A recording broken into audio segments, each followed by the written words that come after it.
2차 세계대전이 끝난 이후로 현대 시대가 종말을 고하고 21세기를 맞이하면서 더욱더 세상 사람들은 포스트 모더니즘 시대다고 얘기합니다. 현대 시대가 끝난 다음 시대, 자기 자신들을 강하게 믿는, 그리고 너무나 편리해진 문명을 힘으로 삼고, 이제는 포스트 모던 시대가 돼서 정말 물질주의라고도 이야기할 수 없을 정도로 사람들은 돈에 아주 매여서 사는 것을 봅니다. 돈을 벌려고 여러 모양으로 힘을 쓰고 돈을 모으려 하고, 참 안타깝게도 완전히 돈이 우상화가 되어 버렸습니다. 왜냐하면 돈이면 모든 게 다 해결되는 듯한, 돈이면 모든 걸 다 누리는 듯한 그러한 시대를 맞이했기 때문에 그렇습니다. 그런데 성경 디모데전서 6장 10절에서 하신 말씀, 돈을 사랑함이 일만 악의 뿌리가 되나니 이것을 사모하는 자들이 미혹을 받아 믿음에서 떠나 많은 근심으로서 자기를 찔렀느니라 고 하는 것처럼, 돈에 대한 사랑이 사실 모든 범죄의 이유가 되고 있는 듯 합니다. 문제는 세상 사람들은 그렇다 하더라도 예수 그리스도를 마음에 모시고 사는 믿는 신자들마저도 아주 돈 계산에 아주 민감하고, 돈을 밝히는가 하면 돈에 아주 약한 그런 사람들이 있음을 봅니다. 믿는 사람이라고 한다면 그 마음의 심령에 누구나 다 예외가 없이 성령님을 모시고 사는데, 성령님을 따라서 성령의 지배를 받아 사는 것이 아니라 그것을 대항하는 죄성을 따라서 죄성이 하고자 원하는 대로 그렇게 살아가는 사람들이 있음을 봅니다. 이기적이 돼가지고 자기 것만을 챙기기를 원하고 손해는 절대로 안 보려고 하고, 믿는 사람으로 정말 관대하게 베풀고 살아야 되고 주면서 살아야 됨에도 불구하고 받기만을 좋아하고 아니면 남의 것을 빼앗으려고 하는, 그것도 정당한 방법이 아니라 아주 야비하게 믿지 않는 사람이 하는 그런 모습으로 말입니다. 근데 그 사람들이 그렇게 산다 그래서 그런 사람의 삶이 부요한가, 풍성한가, 정말 행복한가 살펴보면 그렇지가 않습니다. 오히려 그렇게 살지 않고 성령의 인도를 따라서 베풀기를 좋아하고 주기를 좋아하고 나누기를 좋아하는 그런 사람들의 삶이 오히려 훨씬 더 삶이 풍성하고 부요하고 행복한 것을 봅니다. 왜지요? 진리이기 때문에 그렇습니다. 예수님께서 이렇게 말씀하셨습니다. 주는 것이 받는 것보다 복이 있다. 사도행전 20장 35절에 기록되어 있습니다. 한번 따라 하실까요? 주는 것이 받는 것보다 복이 있다. 다르게 말하면 주는 자가 정말 복이 있는 사람이라는 것이죠. 받는 사람이 복이 있는 사람이 아니라는 거예요. 이유가 뭡니까? 오늘 본문에서도 가르쳐 두듯이 하나님께서는 그런 사람들을 사랑하실 때 더 특별히 사랑하시고, 하나님께서는 그런 사람들에게 더 큰 특별한 은혜를 부어주시기 때문에 그렇습니다. 저는 오늘 우리 모두가 다 이런 부요한 삶, 풍성한 삶, 그런 삶을 누리기를 원합니다. 구체적으로 어떤 삶이 그런 삶입니까? 오늘 성경 말씀에 의하면 첫째로 많이 심는 자의 삶입니다. 바울은 지금 우리 믿는 사람들이 섬기는 것을, 섬김 혹은 봉사의 직무라고 오늘 본문에 표현된 그것은 바로 농부가 농사 짓는 일로 비유를 하고 있습니다. 66절 말씀 다시 보십시오. 이것이 곧 적게 심는 자는 적게 거두고 많이 심는 자는 많이 거둔다는 말이로다. 얼마나 당연한 진리입니까? 아니, 농부가 씨를 많이 뿌리고 심어야 가을에 많이 거두게 돼 있지. 심는 거는 조금 심어놓고 많이 거두려고 하는 것은 그건 불가능하지 않느냐라는 말입니다. 이 말씀은 구약의 잠언서 11장 24, 25절 말씀에 있는 것처럼 흩어 구제하여도 더욱 부하게 되는 일이 있나니 과도히 아껴도 가난하게 될 뿐이라. 구제를 좋아하는 자는 풍족하여질 것이요 남을 윤택하게 하는 자는 윤택하여지리라 그랬습니다. 바로 이렇게 다른 사람을 윤택하게 하는 삶, 그런 삶이 바로 베푸는 삶이요, 그런 삶이 바로 심는 삶이에요. 오늘 본문에 의하면. 그렇기 때문에 많이 심는 사람은 부요한 삶이 되는 거예요. 많이 심을 때에 하나님의 영광이 드러난다고 성경이 이야기합니다. 왜죠? 심는 것을 받는 사람이 하나님께 감사하게 되기 때문에. 그래서 하나님께서는 그런 자를 더 많이 축복하시고 부요하게 하셔서 더 많은 사람을, 더욱더 남을 부요하게 할 수 있도록 그렇게 하십니다. 여러분, 농부가 봄에 씨를 뿌릴 때 가을에 거둘 것을 확신하고 씨를 뿌리지, 씨 뿌리면서 가을에 안 날 거야 하고 씨 뿌린 사람이 어디가 있느냐는 이야기죠. 저와 여러분이 하나님의 이름으로, 주님의 이름을 가지고 하나님의 허락을 가지고 심을 때에 여러분의 확신이 있어야 됩니다. 내가 심으면 하나님께서 반드시 갚아주신다, 반드시 복을 주신다, 확신이 있으셔야 됩니다. 여러분이 하나님의 사랑과 믿음으로 심는 그 어느 섬김이든지, 만약 여러분이 하나님의 믿음과 사랑을 가지고 다른 사람을 윤택하게 한다면 하나님께서 반드시 이전보다 더 많이 주실 것을 믿으시기를 바랍니다.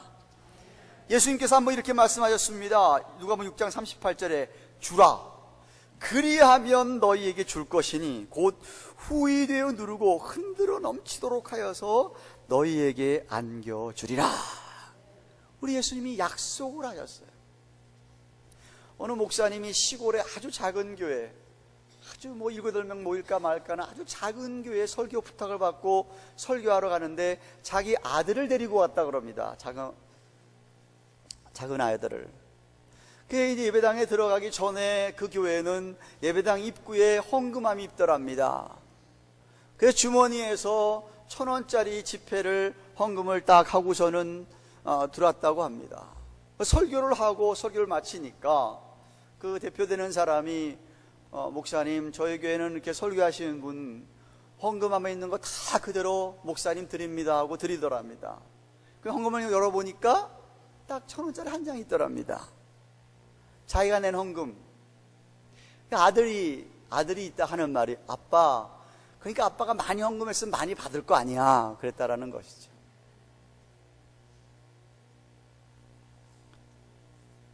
여러분, 우리 하나님은요 정말 확실한 분입니다. 우리 하나님은 조금도 틀림이 없는 정말 신실한 분입니다. 여러분, 믿으셔야 돼요. 여러분께서 만약 하나님을 위하여 드리는 그 어떤 것도 하나님이 정말 모른 척 하실 분이 아니라는 이야기죠. 다 알고 계십니다. 둘째로 어떤 삶이 부유한 삶입니까? 마음을 드리는 삶입니다. 7절을 말씀 보십시오. 각각 그 마음에 정한 대로 할 것이요 인색함으로나 억지로 하지 말지니 하나님은 즐겨내는 자를 사랑하시느니라. 오해하지 마시오. 여기 각각 마음에 정한 대로 한 말이 내가 헌금 얼마야지 이게 정한 때, 이 소리가 아닙니다. 이 본문의 말씀이. 이 말씀 무슨 얘기냐면 마음을 담아서 드렸다는 거예요. In his heart, 마음에서 우러나서 드렸다는 거예요. 마음과 함께 드린다는 뜻입니다. 사실 여러분, 마음이 함께 안 가는 헌금이 무슨 소용이 있겠습니까? 지난주일도 제가 설교 중에 얘기했지만은 내가 무슨 체면 치레하기 위해서 헌금한다든지 나 자랑하기 위해서 헌금한다든지 남의 눈치 보고 하면서 이런 헌금을 하나님이 어떻게 보시겠느냐는 말입니다. 하나님은 여러분의 마음을 담아서 드리는 헌금을 기뻐하신다는 거예요. 그래서 뭐라고 얘기하셨냐면 인색함으로나 억지로 하지 말지니 하나님은 즐겨내는 자를 사랑하시느니라고 하신 거예요. 여러분의 진심을 하나님이 왜 모르시겠습니까? 여러분의 마음을 왜 하나님이 모르시겠어요? 다 알고 있어요. 예수님께서 한 번은, 여러분이 너무나 잘 아는 스토리입니다. 예배하러 갔는데 부자가 예배 때에 헌금하는 것하고 가난한 과부가 헌금하는 것을 보셨어요. 부자가 많은 것을 헌금했어요, 가난한 사람에 비유해서. 그런데 가난한 과부는 2렙돈을 헌금했습니다. 이 렙돈이라는 화폐는 당시 로마 제국 산하에 있던 로마 화폐의 가장 기본 단위였어요. 오늘날 얘기하면 1불짜리가 그 렙돈이었어요, 렙돈. 그런데 우리 주님께서 다 보신 거예요. 보고서는 제자들에게 무슨 이야기 하시는 줄 아세요? 저 부자가 헌금한 것보다 이 가난한 과부가 헌금을 훨씬 더 많이 했다라고 이야기하세요. 그냥 생각해보면 아니 훨씬 더 많이 한 사람이 많이 헌금한 것 같은데 예수님은 그렇게 얘기 안 하셔요. 왜죠? 얘기하기를 뭐라고 얘기하냐면 이 가난한 과부는 자기 있는 것 모든 것을 드렸다고 얘기를 하는 거예요.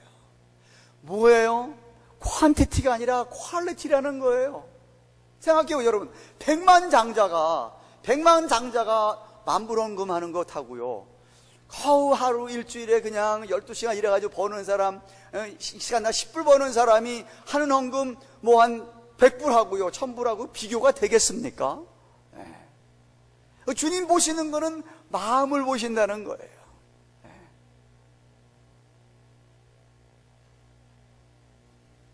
여러분, 만약 여러분이 다른 사람에게 베풀 때도 마찬가지, 남에게 베풀 때도요, 여러분이 마음이 담긴 그런 베품이 되기를 바랍니다. 마음은 안 가는데 베풀지 마세요. 체면체를 하지 마세요. 내가 어떤 옆에 있는 사람을 베풀고 섬길 수 있는, 도움을 줄 수 있는 그 자체를 여러분이 감사할 수 있기를 바랍니다. 그래서 기쁜 마음으로 베풀 수 있기를 바랍니다. 그러면 왜 이렇게 마음을 담아 베풀며 주기를 좋아하는 성도가 부유한 삶을 누릴 수밖에 없습니까? 이유는 그런 성도들에게 하나님께서 더 특별히 사랑하시고 풍성한 은혜를 부어주신다고 성경이 이야기합니다. 8절 말씀 보세요. 8절 말씀. 하나님의 은혜 때문이라는 걸 얘기하세요. 하나님이 능히 모든 은혜를 너에게 넘치게 하시나니 이는 너희로 모든 일에 항상 모든 것이 넉넉하여 모든 착한 일을 넘치게 하려 하심이라 그랬어요. 한 절에 모든이란 말이 4번이 반복되어 있어요. 강조하는 거예요. 이어서 시편 112편 9절 말씀을 바울이 인용하면서 얘기하기를 기록된 바 저가 흩어 가난한 자들에게 주었으니 그의 의가 영원토록 있느니라 함과 같으니라. 이 시편 112편의 문맥은 하나님을 경외하고 그의 계명을 기뻐하는 자의 축복을 나타내는 말씀인데, 사랑의 마음으로 주는 자의 축복을 성경이 의라고 표현하고 있습니다. 의. 무슨 이야기입니까? 은혜가 은혜를 낳는다. 은혜가, 그게 무슨 얘기예요? 복스러운 삶이 더 풍성한 복을 가져온다, 이런 말이에요. 여러분이 은혜를 베푼면서 하나님이 여러분의 은혜를 더 부어주신다, 이런 말이에요. 내가 나만 생각하고 나만 이런 사람에게 하나님이 안 주신다는 거예요. 그래서 그 의가 영원토록 있다고 얘기하셨습니다. 여러분이 다른 사람을 돕고 여러분 망하게 하신 하나님이 결코 아닙니다. 믿으시길 바랍니다. 내가 돕고 내가 망하면 그 무슨 소용이 있어요? 한 번 도운 게 그 한 번 의의 열매로 끝나는 것 아니에요. 성경이 그게 아니에요. 여러분의 의가 영원토록 있다는 이야기는 여러분이 도우면 하나님이 또 부어주시는 거예요. 그래서 은혜 위에 은혜를 주신다 이거예요. 그래서 여러분이 이런 하나님의 은혜를 깨닫는 자들이 말씀을 실천할 때에 그 은혜로 말미암아 부유한 삶이 계속된다는 이야기예요. 하나님께서 끊임없이 채워주신다는 말씀이죠. 그래서 계속 다른 사람을 도울 수 있도록 우리에게 씨와 양식을 남겨주신다고 10절에 말씀하십니다. 심는 자에게 씨와 먹을 양식을 주시는 이가 너희 심을 것을 주사 풍성하게 하시고 너의 의의 열매를 더하게 하시리니 라고 하셨어요. 심을수록 더 풍성하게 해주신 하나님이라는 말씀이죠. 왜?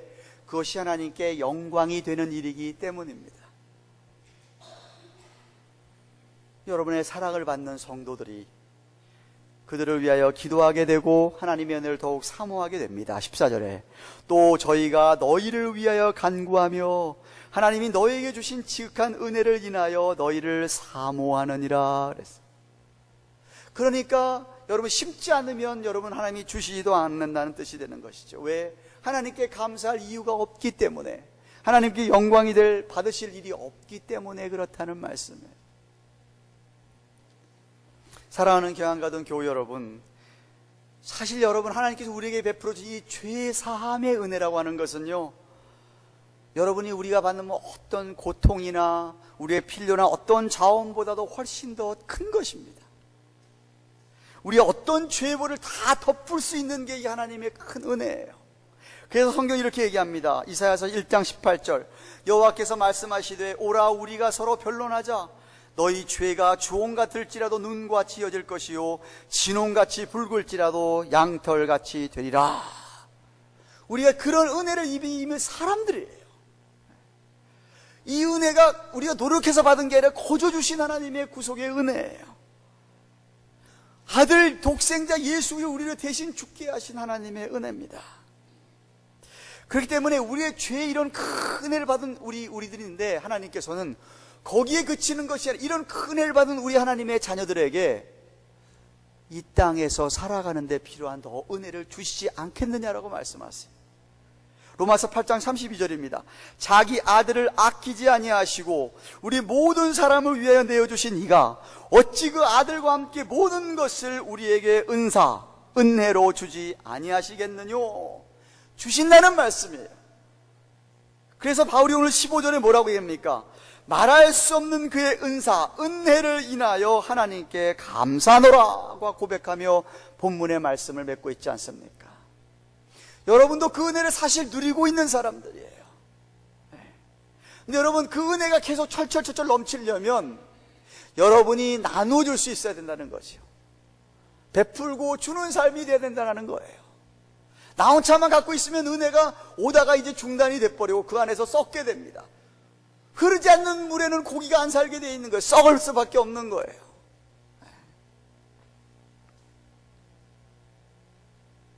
그러므로 여러분 이 무한하신 하나님의 은혜로 말미암아 감사가 넘쳐서 정말 여러분이 감사하는 마음으로 베푸는 삶, 부요한 삶을 사는 것입니다. 그래서 이 모든 은혜로 말미암아 우리가 11조를 비롯한 여러 모양의 헌금도 드리는 것이고, 그래서 교회의 모든 봉사의 직무를 잘 감당하게 하는 것이죠. 이렇게 하나님의 은혜에 감사하여 드리는 사람은 하나님께 영광을 돌리는 것입니다. 근데 더 중요한 건 무슨 말씀인지 13절 말씀이에요. 그런 삶이야말로 참 믿음이 있다라고 하는 증거라고 성경이 이야기합니다. 여러분 13절 말씀 보십시오. 이런 봉사의 직무로 증거를 삼아 너희의 그리스도의 복음을 진실히 믿고 복종하는 것과 저희와 모든 사람을 섬기는 너희의 후한 연보를 위해 하나님께 영광을 돌리고 그랬습니다. 결국 자신에게 주어진 것을 어디에 쓰는가를 보면 그 사람의 신앙이 드러나게 됩니다. 이 세상을 살면서도 여러분 서로의 사람에게 은혜를 받는 수가 있죠. 특별히 여러분 이민생활 처음 시작하면서 누군가 여러분을 많이 도와줘서 여러분이 이민생활 잘 정착하게 되지 않았습니까? 그 사람을 정말 감사하게 생각하면서 그 사람에게 은혜를 보답하는 것도 참 귀한 일이고 아름다운 일이지만, 하나님께서 여러분에게 베풀어 주신 것을 생각하러 그 은혜에 보답하고 감사하는 마음으로 여러분이 정말 베푸는 삶, 주는 삶, 드리는 삶을 산다고 한다면 그것이야말로 부유한 삶이고 그것이 정말 참 믿음이 있다라고 하는 증거라고 성경이 얘기합니다. 그게 정말 믿음 있는 사람이라는 표시라는 거예요. 사랑하는 여러분, 여러분 주위에 정말 부자들 있지 않습니까? 또 여러분 주위에 정말 가난한 사람도 있죠. 제 주위에도 그런 사람이 있어요. 정말 부자예요. 이민 와가지고 그분이 기술이 있었어요. 기술이 있어가지고 그 기술 때문에 40년 가까이 일하는 바람에 정말 돈을 엄청 벌었어요. 집이 한 채, 두 채 정도가 아니고요. 비치에도 비치하우스도 있고요. 정말 돈을 엄청 많이 벌었어요. 그런데 부인은 우울증이 걸려가지고요. 살고요. 남편은 부인과 떨어져가지고 자기가 갖고 있는 저 비치에서 혼자 살아가요. 얼마나 불행한지 몰라요. 돈을 아무리 고생해서 임시생활하면서 벌어서 뭐합니까? 그런가 하면 정말 가난하게 사는 것 같아요. 개우개우 사는 것 같아요. 그런데도 정말 그분은 너무 즐겁고 행복하게 살아요. 왜죠? 그렇게 베풀기를 좋아해요. 말만 하면 베풀어요. 그 사람 부자 아니에요. 그러니까 여러분, 돈이 많다 그래서 행복하고 부유한 사람이 아니고요, 돈이 적다 그래서 가난하고 불행한 사람은 결코 아닙니다. 아무도 아멘을 안 하시네. 못 보신가 봐.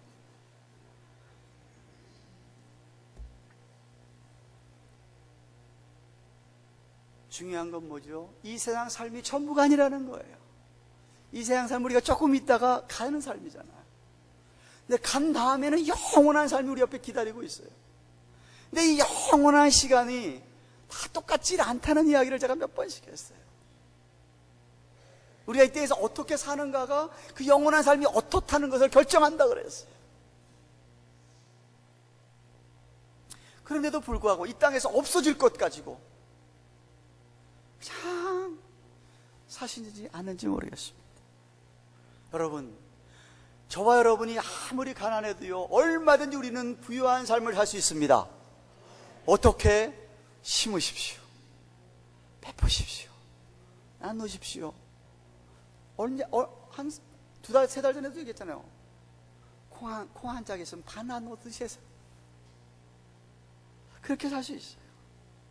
그 대신에 여러분의 마음으로, 진짜 마음이 가는 진정한 마음으로, 마음에서 우러나는 그런 어떤 사랑의 표현이기를 바랍니다. 하나님의 은혜로 말미암아 주는 삶, 절대로 인색함을 억지로 하는 것이 아니라 너그러운 마음, 사랑하는 마음으로, 긍휼히 여기는 마음으로 하십시오. 만약 여러분의 마음이 하나님께 가 있다고 한다면, 그 나라와 그를 구하는 삶이라면 정말 여러분, 영원한 삶을 위하여 오늘을 살아가는, 그 영원한 삶이 오늘의 투자를 하고 살아가는 여러분 되시기를 바랍니다. 주의 몸된 교회를 위하여 전도하는 일에, 선교하는 일에, 정말 가난한 자 위에 병든 자를 위하여 여러분 삶을 투자하십시오. 어쩌면 여러분들 가운데 마음을 담아 드리지 못하는 이유는 내가 노력을 해서 모든 것이 주어진 것으로 착각하기 때문인 것 같습니다. 모든 것이 다 하나님의 은혜입니다. 여러분의 건강도, 지식도, 가정도, 직장도, 사업체도 모든 것이 다 하나님의 은혜로 말미암아 온 것임을 깨닫는다면 여러분은 얼마든지 부유한 삶을 살 수 있습니다. 그리고 더 부유하게 하시는 하나님의 은혜를, 축복을 지속적으로 체험하게 될 것입니다. 여러분에도 그런 사람이 있는지 모르겠어요. 저도 이렇게 친구들이 있어요. 친구 목사들이 있잖아요. 근데 어떤 친구 목사는 정말 돈에 약해요. 돈에 자유롭지를 못해요. 그래서 자꾸 이해해 보려고 왜 그럴까? 잘할 때 너무 가난하게 자라서 그런가? 해봤어요. 이미 목회를 맡겼는데 하나님께서 계속 실패하는 거예요. 안 되는 거예요. 안타깝더라고요. 그걸 좀 벗어나면 하나님께서 복을 주실 것 같은데 자유롭지를 못한 거예요.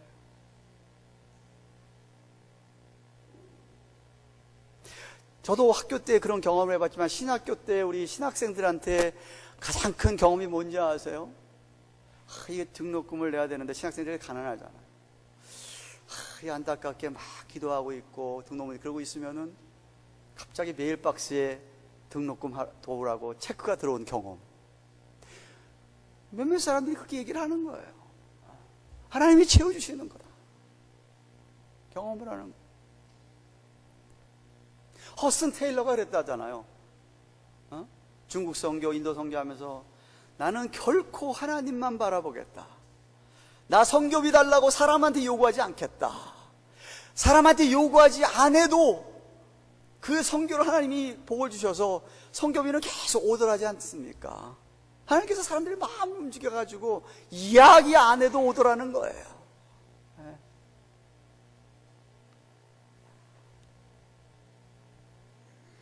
여러분, 창세기 1장 28절에 하나님께서 아담과 하와를 창조하신 다음에 어떤 말씀하셨냐면 땅에 충만하라, 그리고 땅을 정복하라 그랬어요. 모든 피조 세계를 인간이 정복하도록 만드셨어요. 여러분이 돈을, 물질을 정복하셔야 됩니다. 돈이 여러분을 정복하여서 곤란해요. 돈이 여러분이 돈의 노예가 돼가지고 살면 곤란하다 이야기예요. 돈은 있다가다 없어지는 것이고 없다가도 있어지는 게 돈 아니겠습니까? 아멘 좀 하세요. 여러분 아닌가요? 목사님 없는데 없던데요? 이랬습니까? 근데 제발 돈 때문에 치사해지고 구차해지지 말자는 거죠. 돈 때문에 그냥 사람 체면, 여러분 정말 그런 것 같아요. 자존심만 버리면 전혀 안 그렇게 살 수 있어요. 그 알량한 자존심 때문에 힘들어하는 분은 너무 많아요. 근데 그러지 마세요. 없으면 저 없습니다. 뭐 주시겠죠. 있으면 제가 있습니다. 이러면 되잖아요. 근데 그냥 교인들 사이도 마찬가지라고도 생각을 해요. 우리가 다 자유롭게, 우리가 정말 정복을 하는, 오해하지 마세요. 지난 주일도 제가 1절에서 5절 설교하면서 얘기했습니다.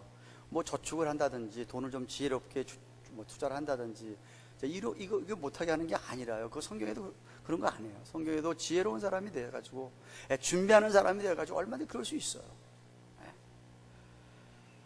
다만 우리는 오늘도 하나님이 정말 살아계신 믿는다고 한다면 죄사함의 은혜를 주신 분이, 그 아들을 버려서 죄사함을 주신 그분의 사랑이 오늘도 우리를 살아가게 하시고 그 은혜가 우리에게 있다고 한다면, 우리가 그걸 정말 믿는다고 한다면 정말 우리는 그 외 모든 삶의 영역에서 하나님이 내게 필요한 모든 것을 채워주실 거라는 믿음을 가지고 살자는 거죠. 그 믿음을 가지고 살자는 거예요.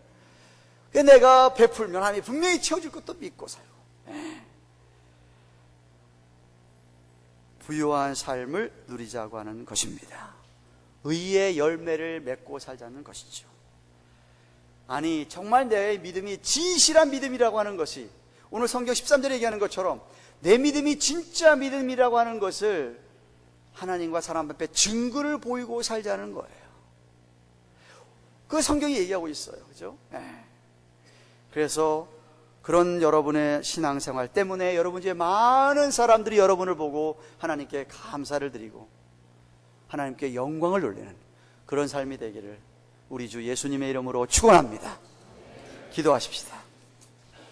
주신 말씀 생각하면 하나님 정말 부유한 삶을 누리기를 원합니다. 돈의 자유함을 주시고 오히려 가난하지만 풍성한 삶, 부유한 삶, 가난한 가운데서도 베푸는 삶, 주는 삶 살기를 원합니다. 왜냐하면 하나님이 약속하셨듯이 그대로 채워주실 것이기 때문에 더하여 주실 것을 믿습니다 하면서 하나님 아버지 앞에 한번 간절히 통성으로 주신 말씀 기억하며 기도하시기 바랍니다. 기도하십시다.